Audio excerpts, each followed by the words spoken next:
Boa noite a todos. Como foi mencionado, nós gostamos de incentivar a leitura, especialmente da Palavra de Deus. Aqui vocês têm uma singular facilidade que nós temos tela e ajuda muito. Quem está pregando pode dar aquelas rajadas. Quem está com Bíblia também pode usar, mas quando você volta para sua casa, você não pode levar projetor e tela junto com você, claro. Então, se você não tem uma Bíblia na sua casa, ou se você gostaria de ter uma Bíblia que essa igreja usa, a versão ARA de 93, é só falar comigo. Eu tenho algumas Bíblias para doar.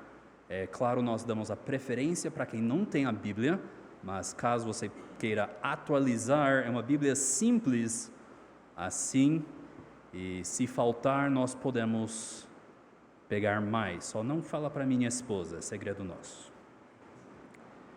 Convido vocês a abrir em 1 Pedro, capítulo 2.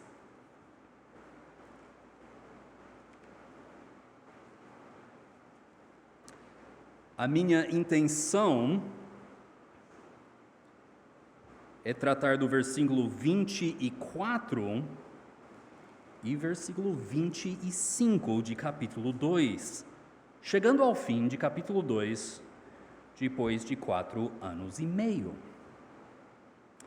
Agora, nós queremos ler a partir do versículo 18 e terminar em versículo 25. Então, lemos a palavra do Senhor que diz: servos, sede submissos com todo o temor ao vosso Senhor, não somente se for bom e cordato, mas também ao perverso, porque isto é grato que alguém suporte tristezas, sofrendo injustamente por motivo de sua consciência para com Deus.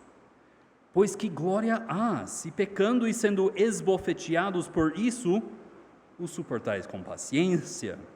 Se, entretanto, quando praticais o bem, sois igualmente afligidos e o suportais com paciência, isto é grato a Deus, porquanto para isto mesmo fostes chamados, pois que também Cristo sofreu em vosso lugar, deixando-vos exemplo para seguirdes os seus passos, o qual não cometeu pecado, nem dolo algum se achou em sua boca, pois ele, quando ultrajado, não revidava com ultraje, quando maltratado, não fazia ameaças, mas entregava-se àquele que julga retamente, carregando ele mesmo em seu corpo sobre o madeiro os nossos pecados, vivamos para a justiça.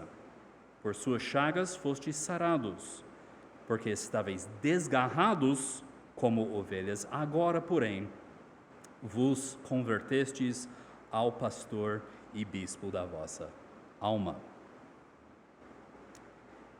Nós queremos olhar versículo 24 e versículo 25.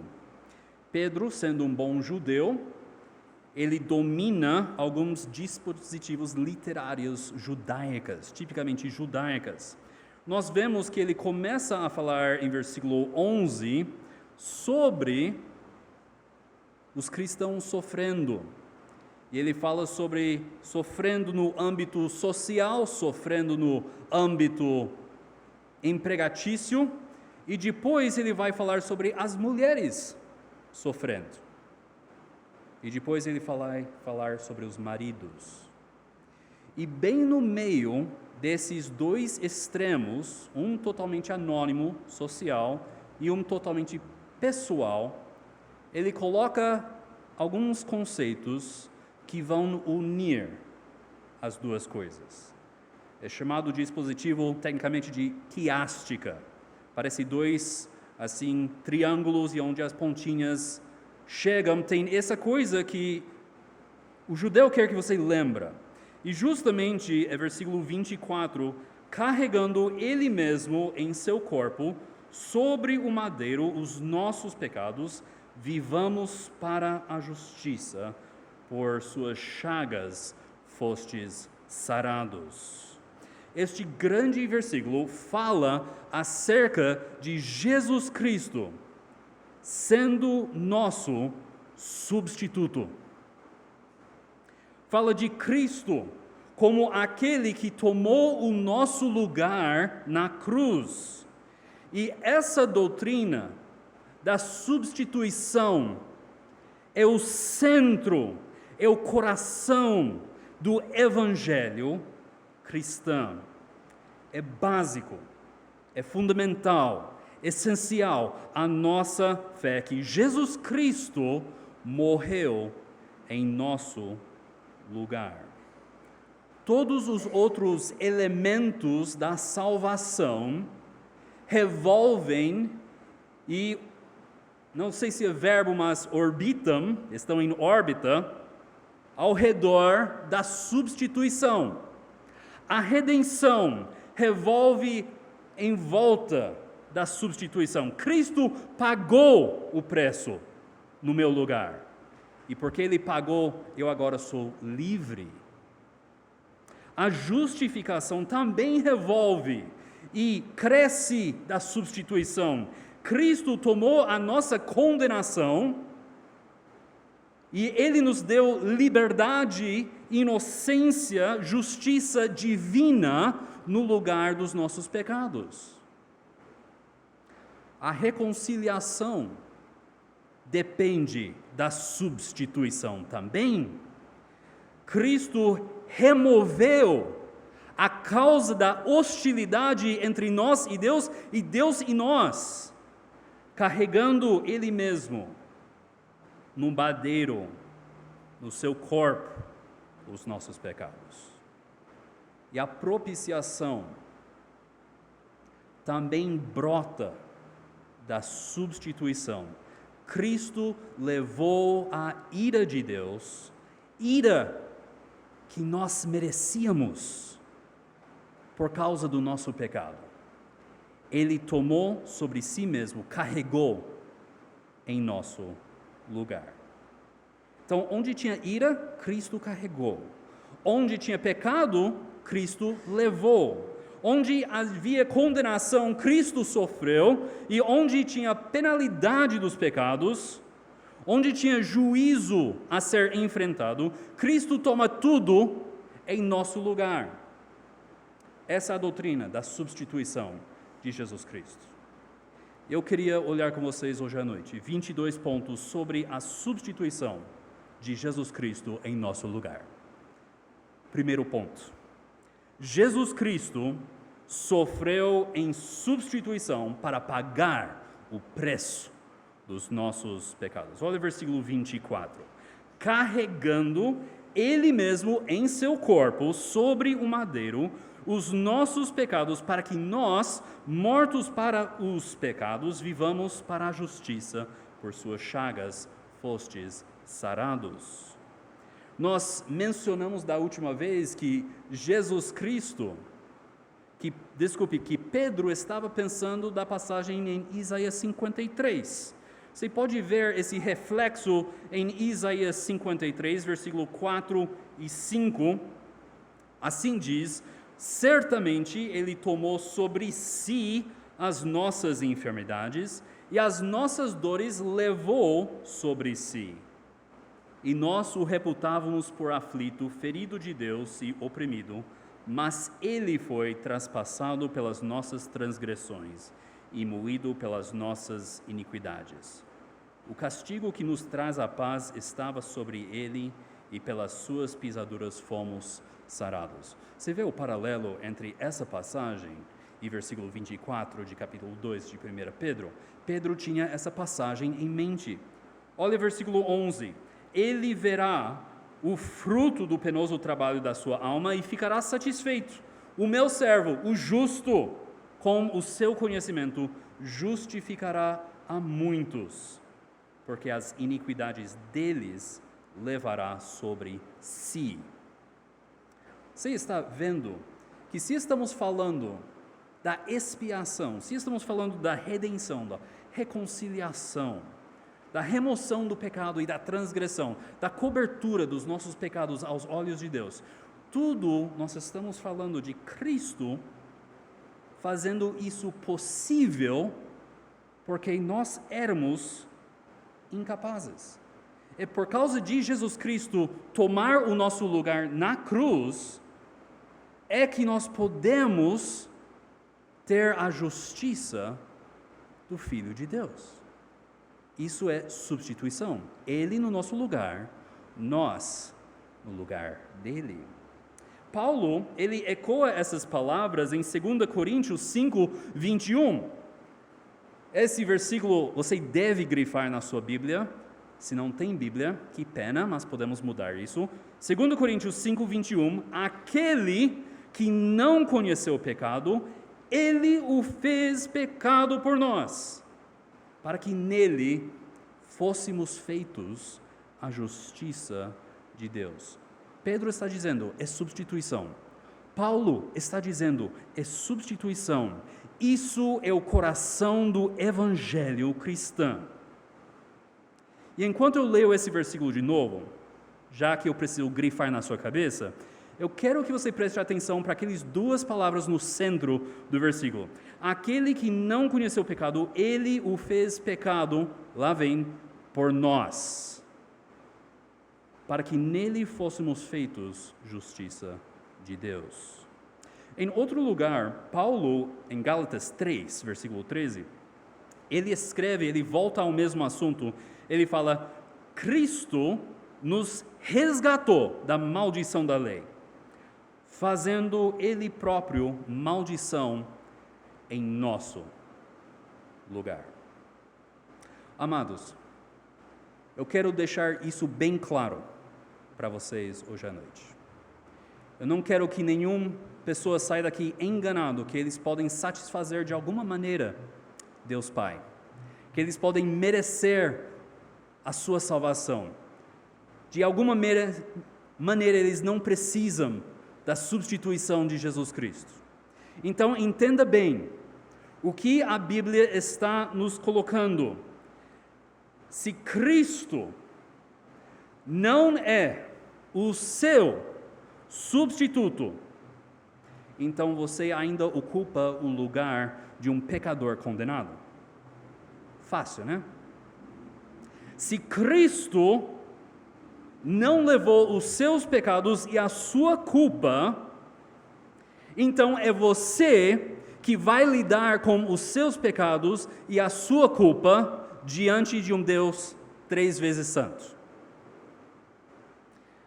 Se Cristo não resolve o problema dos seus pecados, então você precisa resolver os problemas dos seus pecados. E se Cristo não levou o castigo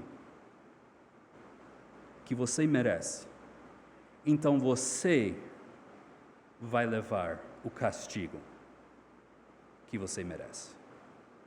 Você entende que ou é Ele faz tudo, ou você faz tudo.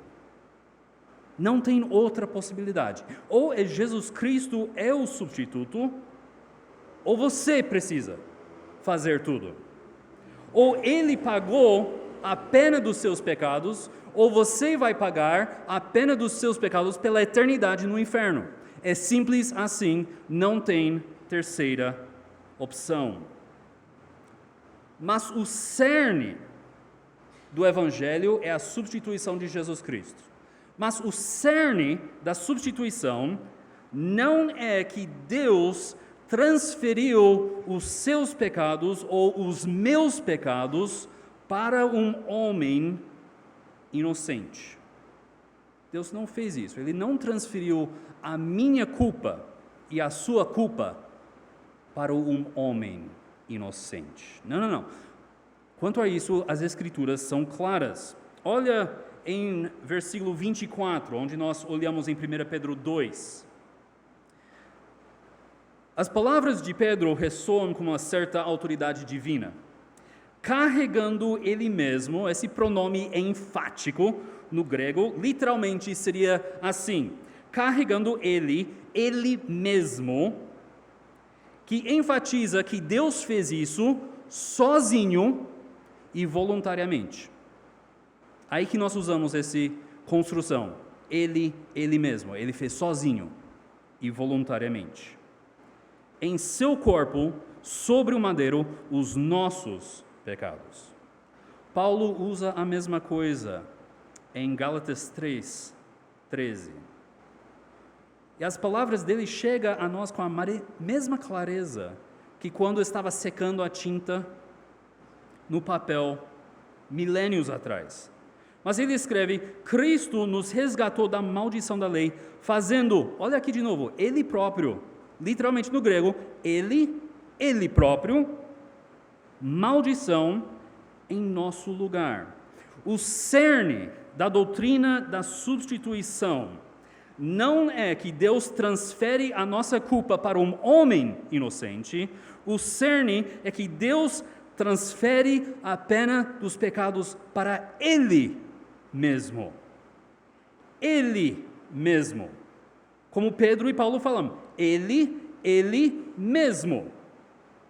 Porque Jesus era Deus na carne. Ninguém forçou Deus a fazer isso. Ninguém fora da Trindade impôs isso sobre a Trindade. Lembra das palavras de Pedro em versículo 24, carregando ele mesmo sobre o madeiro os nossos pecados. Ele voluntariamente e unicamente escolheu levar os nossos pecados. Ele voluntariamente e unicamente escolheu sofrer em nosso lugar.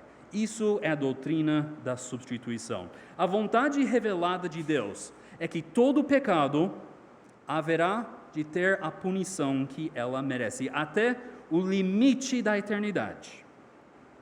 A altura da santidade de Deus.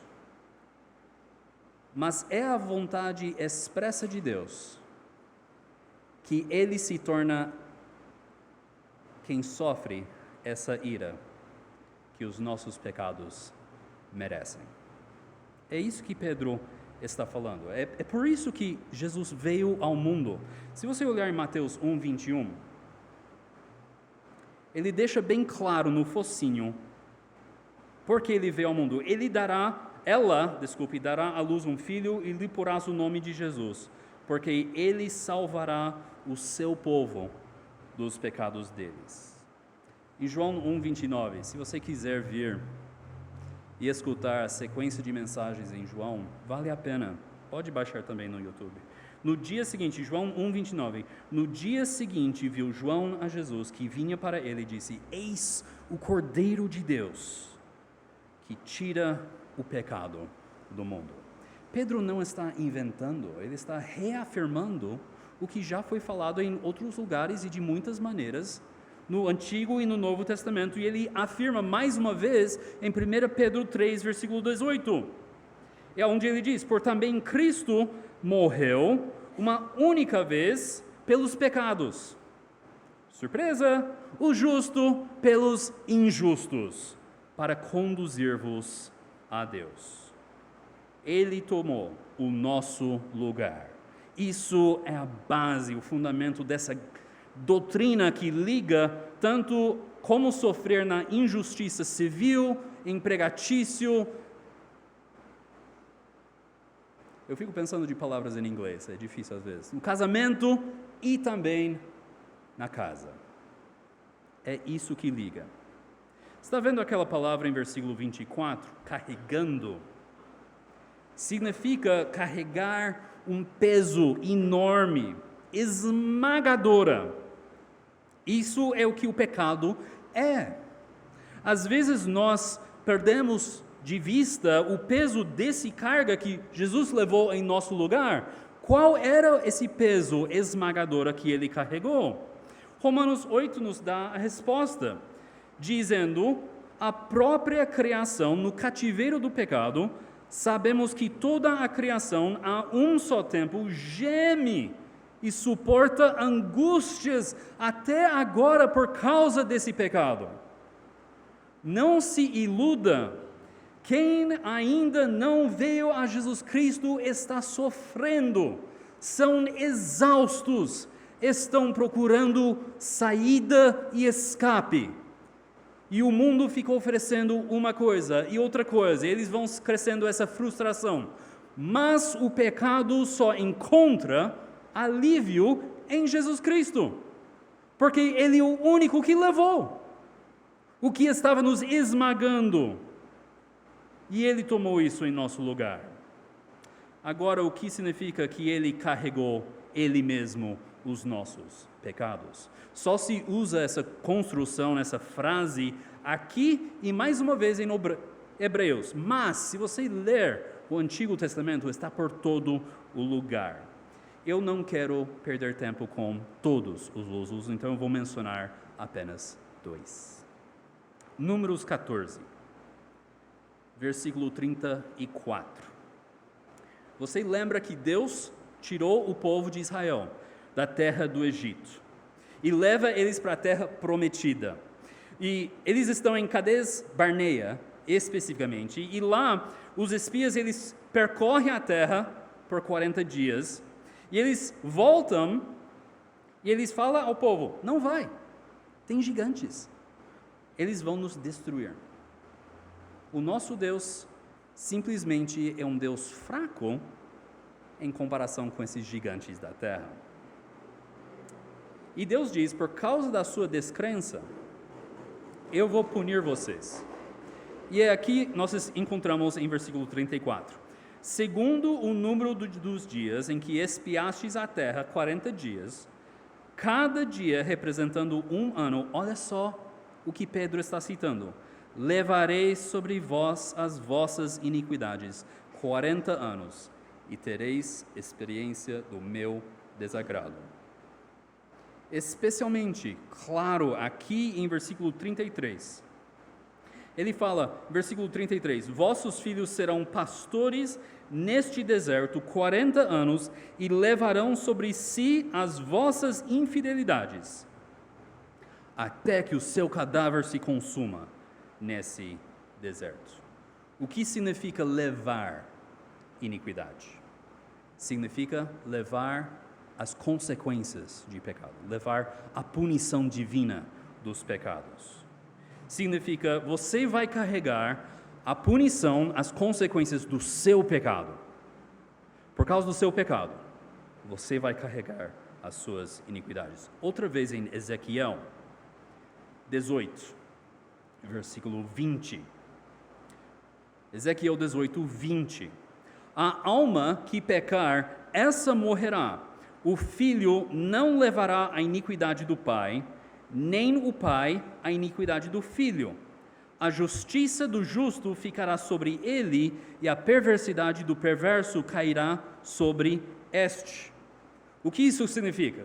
Significa que nenhum filho vai sofrer a punição pelo pecado do pai. O filho não levará a iniquidade do pai. Essa coisa de pecado geracional que as pessoas gostam de falar muito, não é um conceito bíblico. Porque filho sofre pelo seu próprio pecado, não os pecados dos pais. Levar a iniquidade significa que eles vão sofrer a punição dos seus pecados, e Pedro, bom judeu, intimamente familiar com o Antigo Testamento, ele escreve com todo o propósito, carregando ele mesmo em seu corpo sobre o madeiro, os nossos pecados. O que isso significa? Que Cristo na cruz levou a nossa punição. Ele levou a penalidade dos nossos pecados. E não foi somente a morte física, foi morte espiritual. Vocês lembram no Jardim do Éden? Deus avisando, no dia que comer dessa fruta, certamente morrerás. Eles comem, mas eles não morrem fisicamente. Eles morrem espiritualmente.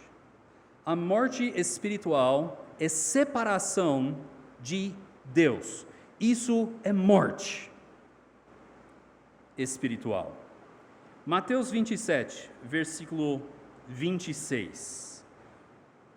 Por volta da hora nona, clamou Jesus em alta voz, dizendo: Eli, Eli, lama sabachthani. O que quer dizer: Deus meu, por que me desamparaste? Também pode ser: por que me abandonaste? Isso é o grito da morte espiritual, da separação de Deus. E Ele tomou o nosso pecado, e Ele tomou a nossa punição, e Ele carregou tudo isso em nosso lugar. Spurgeon amava a doutrina. Você lê as pregações dele, ele volta à doutrina da substituição vez após vez após vez. Ele sabia que era o centro, que era o cerne do Evangelho. Ele escreve: em uma palavra, o grande fato sobre qual repousa a esperança do cristão é a substituição, o sacrifício vicário de Cristo pelo pecador. Cristo se fazendo pecado por nós, para que nele fôssemos feitos justiça de Deus. Cristo oferecendo um verdadeiro e apropriado sacrifício vicário em lugar de todos aqueles que o Pai lhe deu, os quais são reconhecidos por sua fé nele. Este é o fato fundamental do Evangelho. Vocês leram a síntese de Cristo, o mediador. As mesmas palavras, Spurgeon está copiando as mesmas palavras da mesma confissão de fé.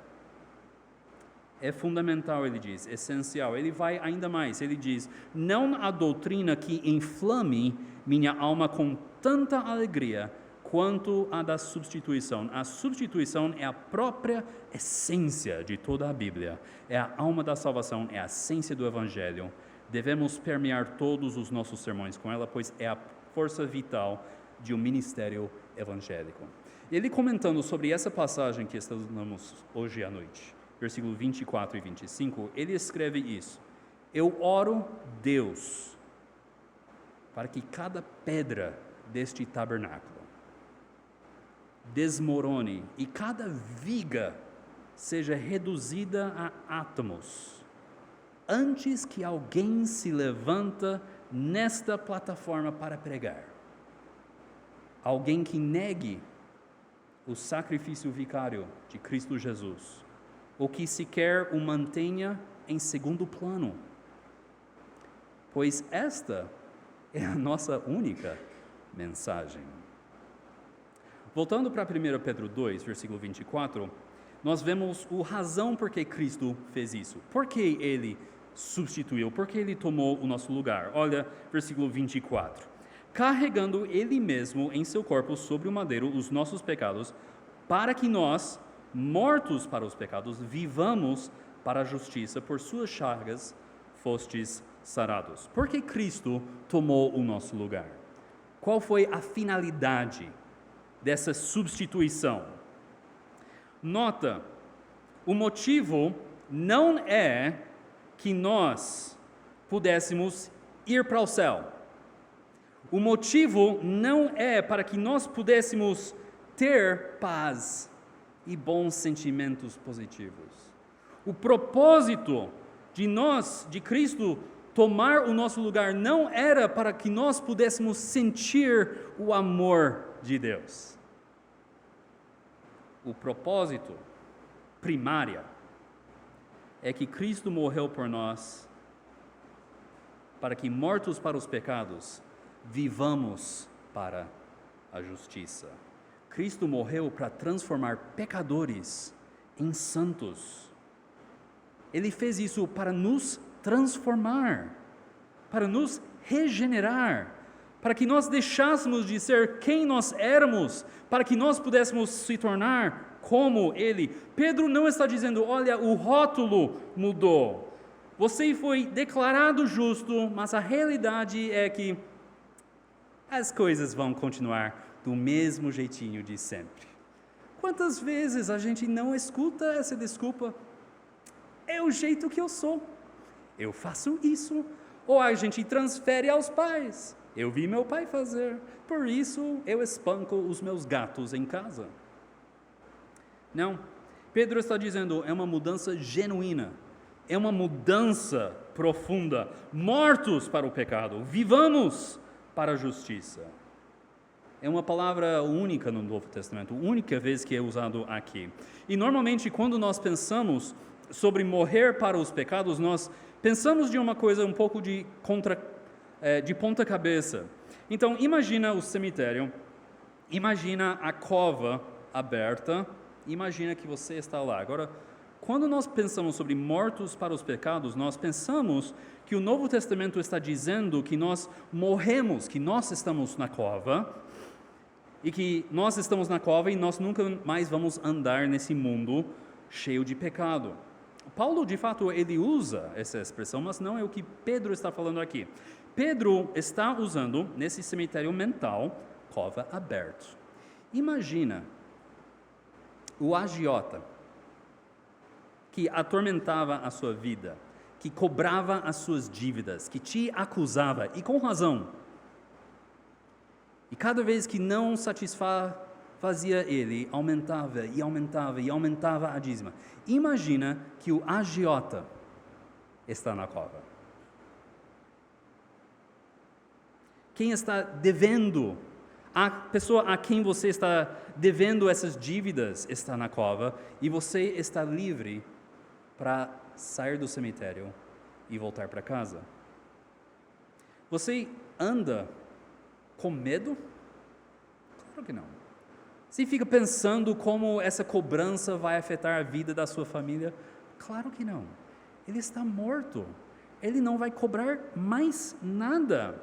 E Pedro está dizendo que o propósito da morte substitutiva de Jesus Cristo na cruz é que nós pudéssemos sair andando do cemitério, o pecado, o acusador na cova, e agora podemos viver para a justiça, livre das dívidas, livre das cobranças do pecado, livre do esmagamento e exaustão de servir o antigo Senhor. Amados, Cristo morreu para que vocês vivessem uma vida nova, para te converter, para te regenerar, para fazer você de um pecador em um santo.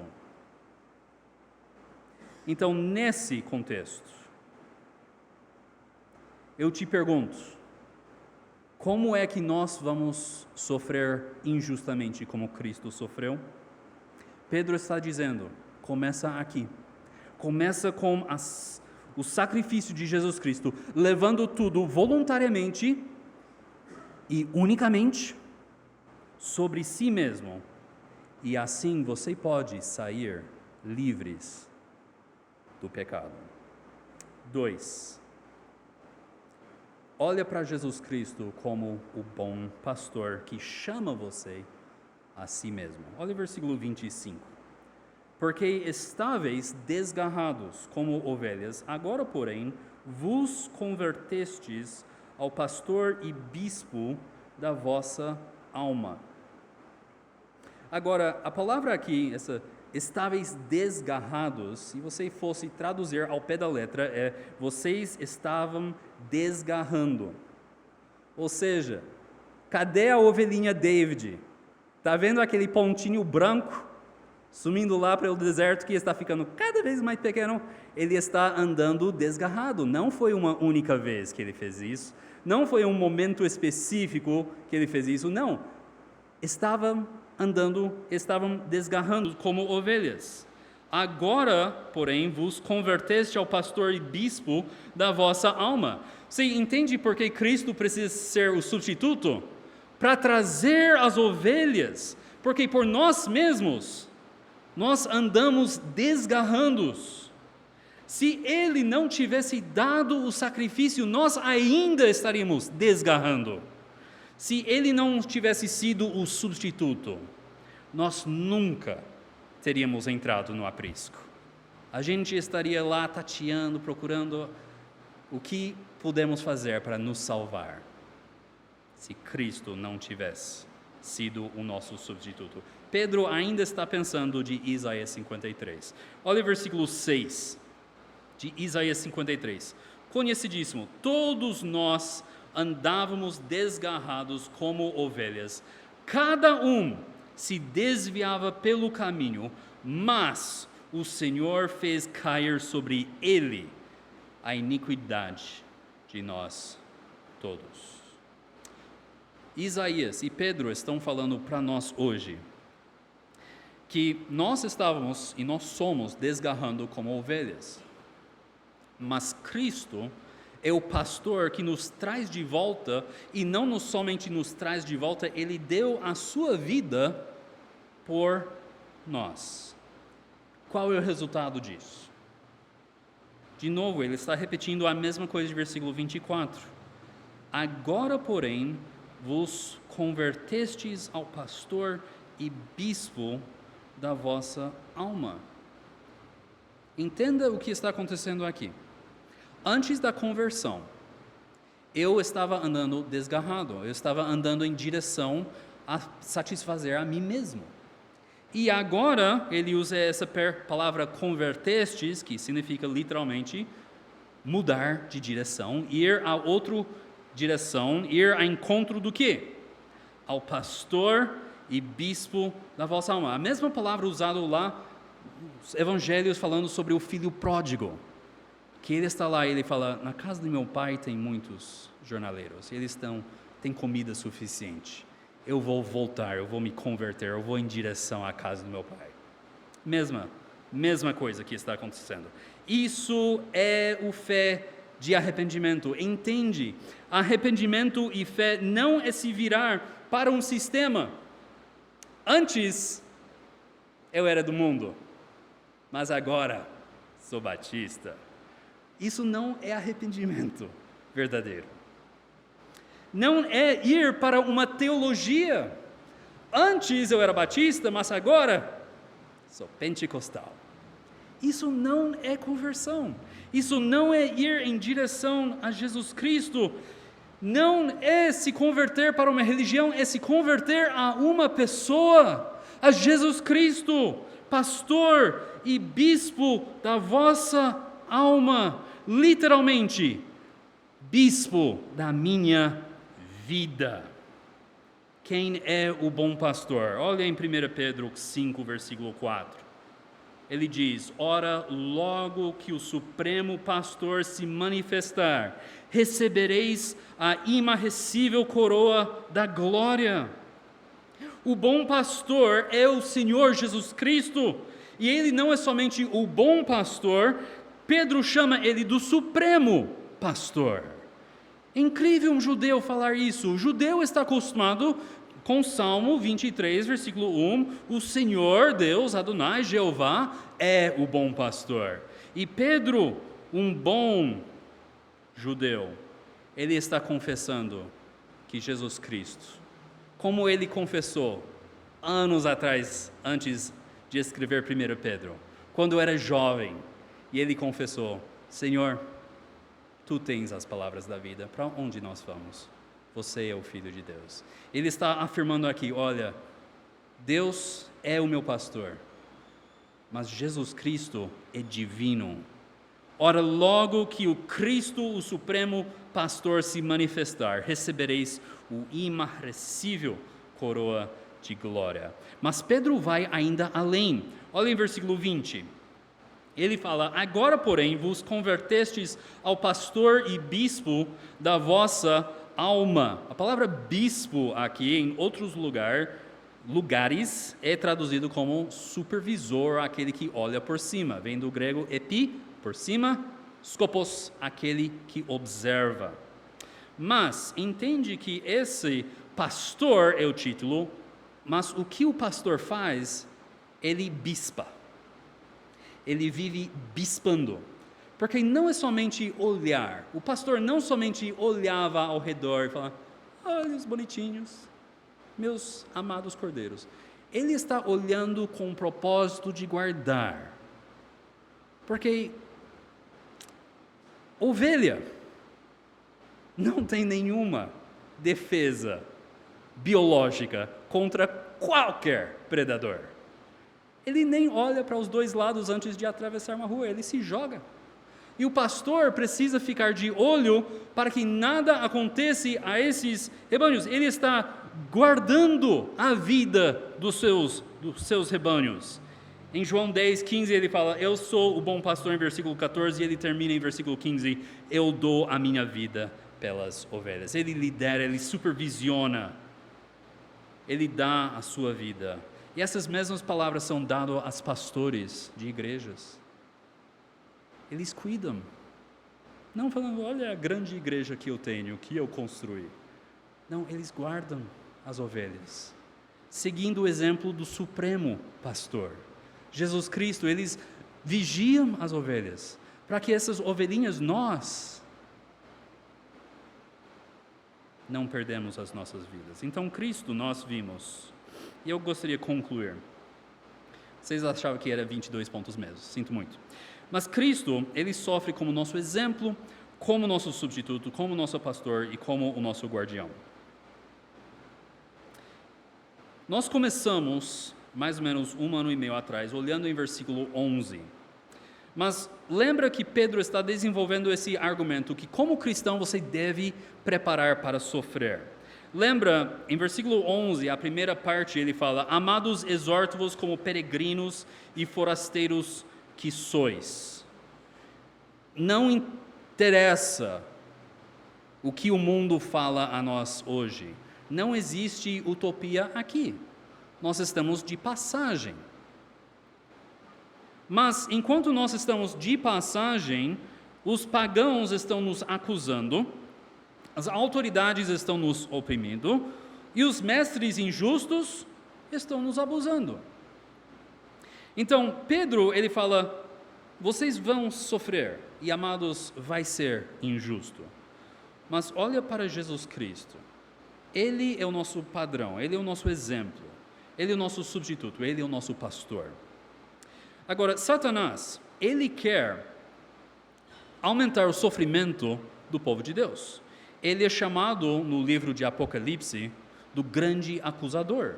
Ele vive acusando. Olha, você viu o que ele fez? Você viu? Ele só está te servindo por interesse. Não viu que você cercou ele? As mesmas conversas lá de Jó, capítulo 1. Mas deixe-me terminar com essa passagem em Apocalipse 12, 10 e 11. Apocalipse 12, 10 e 11, nós vemos um pouco desse cenário sendo manifesta. Então ouvi grande voz do céu proclamando, agora veio a salvação, o poder, o reino do nosso Deus e da autoridade do seu Cristo, pois foi expulso o acusador de nossos irmãos, Satanás, o mesmo que os acusa de dia e de noite diante de nosso Deus. Olha o versículo 11. Eles, pois, o venceram por causa do sangue do Cordeiro e por causa da palavra do testemunho que deram, e mesmo em face da morte, não amaram a própria vida. Está descrevendo algumas pessoas convertidas que estavam sendo atacados por Satanás dia e noite. E depois, versículo 11, vira e soa uma nota de esperança. Ele começa assim, eles, pois, o venceram. Eles venceram esse Satanás, esse acusador. Eles venceram as suas investidas, os seus insultos, as suas perseguições, as suas tentativas de destruir o testemunho deles. Como eles venceram? Qual era o segredo? E ele apresenta 3 coisas. Ele fala, olha, eles, pois, o venceram por causa do sangue do Cordeiro, por causa da palavra do testemunho que deram, e mesmo em face da morte, não amaram a própria vida. Olha, a primeira coisa que ele menciona, venceram por causa do sangue do Cordeiro. Isso é salvação. Isso é salvação. Isso é o poder de Deus. O sangue de Jesus Cristo. Quando você tem esse sangue do Cordeiro, você tem o poder de Deus. Você é uma nova criatura. Hoje à noite, você é salvo. Sabemos em Mateus 7 que muitos naqueles dias dirão, Senhor, Senhor, não fizemos tantas coisas, e ele vai falar, nunca vos conheci. Qual é a razão por que você pensa que Deus não vai falar isso para você? Você é salvo hoje à noite. Você está confiando inteiramente e totalmente nesse Cordeiro substituto, no sacrifício de Cristo em seu lugar? Mas olha também, ele menciona, eles venceram por causa da palavra do testemunho que deram.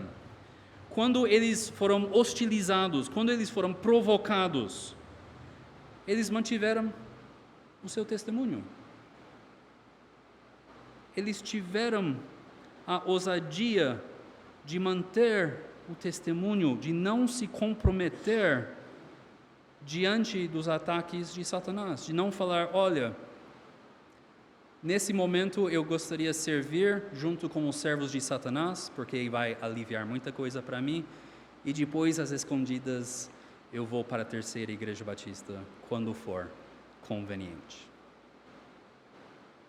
Você tem essa ousadia de não se comprometer?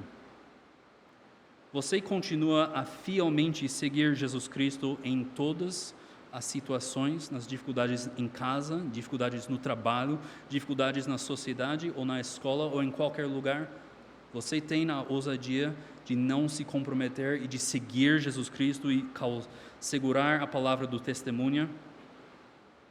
E a terceira coisa ele fala, eles o venceram mesmo em face da morte, não amaram a própria vida.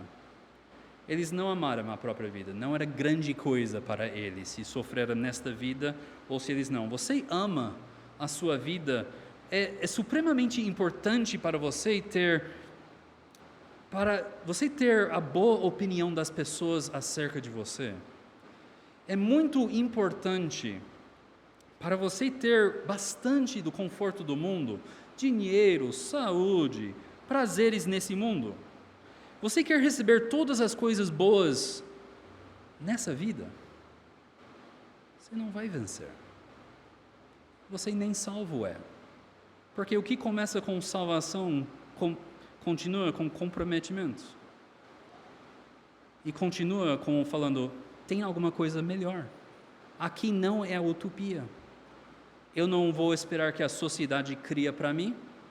Eu não vou tentar criar na minha própria casa, fazendo a minha esposa vestir certas roupas e ser homeschooler. Isso é outro assunto à parte. Mas a palavra de Deus escrito para nós é, hoje à noite, Apocalipse 12, versículo 11. Eles, pois, o venceram por causa do sangue do Cordeiro e por causa da palavra do testemunho que deram, e mesmo em face da morte, não amaram a própria vida. Vamos ter uma palavra de oração. Senhor Deus, nós queremos te agradecer pelo grande momento que tivemos de relembrar quão grande e quem é o nosso Cristo. Nós abençoamos o seu nome pela sua palavra. Nós te glorificamos e te adoramos, porque Jesus Cristo tomou tudo em nosso lugar. Senhor Deus, nós confiamos as nossas vidas a Jesus Cristo, que é o pastor que guarda as nossas vidas. Nós te agradecemos por ter visto Cristo como aquele substituto que leva os nossos pecados, aquele que pagou a penalidade dos nossos pecados, Senhor Deus, que morreu em nosso lugar. Nós te damos graças que temos visto Ele como o pastor que sofreu e deu a sua vida pelas suas ovelhas, para que Ele pudesse salvar eles e trazer eles ao aprisco. Senhor Deus, nosso Pai, pedimos que nós podemos valorizar Jesus Cristo com o mesmo espírito de Filipenses 3, considerando tudo perda, comparado à excelência do conhecimento de Jesus Cristo. Ajuda-nos, Senhor, a conhecer-lhe mais profundamente, mais intimamente, melhor, Senhor, e que nós consideramos tudo perda por nome dEle. Em nome dEle que nós oramos. Amém. Pastor Tiago.